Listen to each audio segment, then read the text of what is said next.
সুপ্ৰভাত বন্ধু বান্ধৱীসকল, আশা কৰোঁ আপোনালোকৰ ভাল, আমাৰ খুবেই ভাল।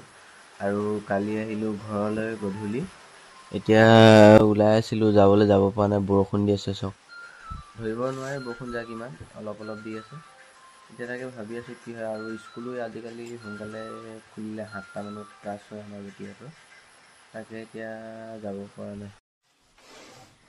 কালি আমি ৰাতিয়ে ঘৰলৈ আহিব লগা হ'ল। এতিয়া আকৌ যাবলৈ কাৰণে ওলালোঁ, সোনকালে ওলাইছোঁ। কাৰণ বেটিটো সোনকালৰ পৰা একদম স্কুল আৰম্ভণি হৈছে। আপোনালোকক কৈছিলে 7টা বজাৰ পৰা ক্লাছ হৈছে বুলি। এতিয়া বৰষুণ তিতিতে যাব লাগিব নেকি। এখনেই স্কুটি লৈ আহিছোঁ, গোটেইকেইটা উঠি আহিছোঁ। এতিয়া একদম মানে খকা খুন্দাকৈ যাওঁগৈ, মানে বেটি ভাগৰ আকৌ টিফিনৰ বস্তু ৰেডি কৰিব।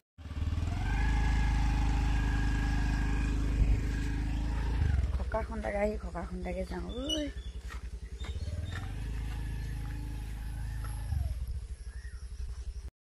ৰাস্তাটো বন্ধি, আমাৰ গাড়ীখন নোসোমালে, বালিখিনি ৰাস্তাতে পেলাই দিলে।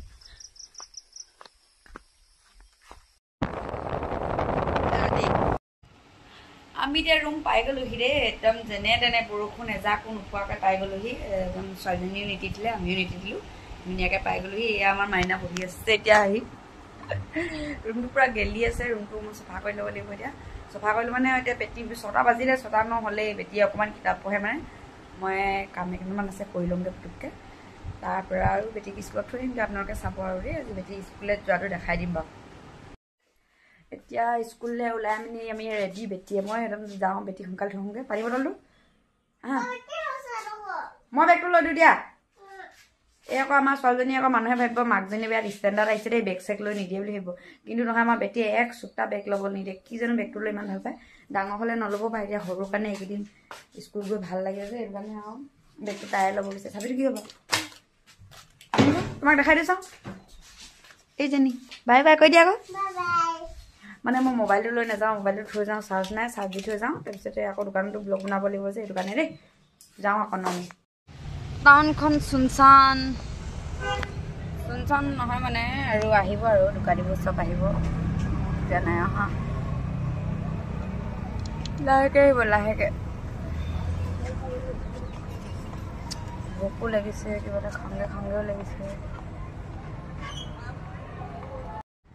এতিয়া মই ৰুমলৈ আহি পাই গ'লোহি। একদম মোৰ এইকেইদিন কেলৈ জানো গা চাব কঁকাল হেৰি হ'লে, ফুৰিবলৈ যোৱাৰ পিছৰ পৰাই মোৰ কঁকাল বিষ লাগিছে, একদম ভৰি বিষ লাগিছে। কিনো ক'ম আৰু, তাকে দোকানটো থাকিবলৈ মই দোকানতো বিকি বাটা একদম মেইন নাই, একদম বিকি নাই। চব বস্তু নষ্ট হ'ব, এইকেইদিন নষ্ট আৰু হৈয়ে আছে, আজি আৰু নষ্ট হ'ব।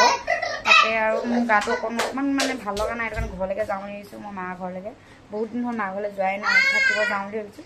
এতিয়া বেটিহঁতকো লৈ যাওঁ, বেটিকে পলিকেও লৈ যাওঁ আৰু ডাইৰেক্ট ঘৰত গৈ ভিডিঅ'টো বনামগৈ দেই। ক'লৈ আহিলা? পিতৰ ঘৰলৈ আহিলে, এইটো মামাৰ ঘৰ। আমি ঘৰ পোৱাহি বহুত সময় হ'ল। তাৰপিছতে বাৰ লগত আকৌ দোকানলৈ যাব লগা হ'ল, মাংস আনিবলৈ গ'লোঁ।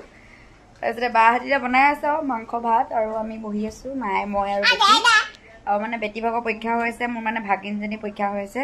বেটি আন্ধাৰ হৈছে চাওঁ, সেইটো কাৰণে তাই পঢ়ি আছে। সেইটো কাৰণে আমি ৰুমৰ পৰা ওলাই দিছোঁ আৰু তাই পঢ়ি লওক বুলি ভাবিছোঁ। পলিও বহি আছে তাইৰ লগতে, আমিও এনেই বহি আছোঁ আৰু কথাকে পাতি আছোঁ আৰু কিনো কৰিম। মায়ে মোবাইলটো অকণমান চাই আছে, তাৰপিছত দিয়াচোন পুটুককৈ ব্লগটো বনাই লওঁ বুলি ক'লোঁ। কাৰণ বহুত দেৰি হ'ল ব্লগটো দিয়াই নাই, বনোৱাই নাই। আৰু দোকানতো বনাবলৈ বেছিভাগ নহ'লেই, গৰমত কোনে বনাই থাকে ব্লগ শ্লগ। কাষ্টমাৰকে দিম নে ব্লগেই বনাম নে এইখনতে ফুচকাই বিকিম নে কি কৰিম আৰু, সেইটো কাৰণে নবনাওঁ, ইমানকৈ বনাব মন নাযায়। তাকে আৰু চাই থাকিব, ভাত চাত খোৱা সময় আপোনালোকক দেখাই দিম বাৰু ধুনীয়াকৈ, বাহঁতক চবকে, নবৌহঁতকো দেখাই দিম পাৰিলে, যদিহে পাৰোঁ দেই, মানে পাহৰি থাকিবও আছে। চাই থাকিব আপোনালোকে।